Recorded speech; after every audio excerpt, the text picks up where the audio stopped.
Assalomu alaykum. Mana akalar, ustalar. Mana so'raysizlar. Ko'p men so'rab boshimni qotirgan joyi. Mana aka, poldan nimaga sovutish mumkin emas, yoki nimaga sovutish mumkin? Poldan qattiq sovutish kerak, qanaqa sovutish kerak, texnologik bu to'g'ri yechimi nima bo'ladi, qanaqa bo'ladi degan savollarga javob mana. Misol uchun mana misol tariqasida bu yerda ko'ramiz. Polimiz o'zi harorati hozir 28.5 harorat tashkil qilyapti. Ana buyog'imiz bo'lsa, quyosh tushib turgan tarafimiz bo'lsa 30 gradus. Eshikni oldilari butun boshli 33-34 gradus haroratni tashkil qiladi. Endi mana bu narsa deyiladi. Mana 28 gradus.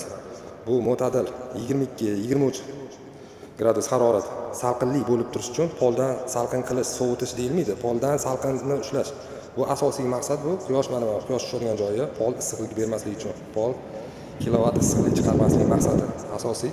Poldan sovutish deganda mana shunaqa quyosh tushadigan zonalarni mo'ljallab hisoblash kerak bo'ladi. Mana shuni o'zini mana soya tushadigan, turadigan joylarga poldan sovuqlikni yoqish kerak emas. Asosiy mana quyosh tushadigan joyga. Shuga teplo расчет охлажденияsi mana shunaqa joyga qilinadi. Quyosh tushib, issiqlik chiqish mumkin bo'lgan joylarga qo'yiladi. Половое охлаждение. Keyin bu yoqlarga agarda половое пассивный охлаждение qiladigan bo'lsa, oyog'imiz tegizaq bo'ladi, organizmimizga yon keladi. Bu mumkin emas. Normativ qonun qoidalari bo'yicha bu umuman mumkin emas. Faqat quyosh tushayotgan joyga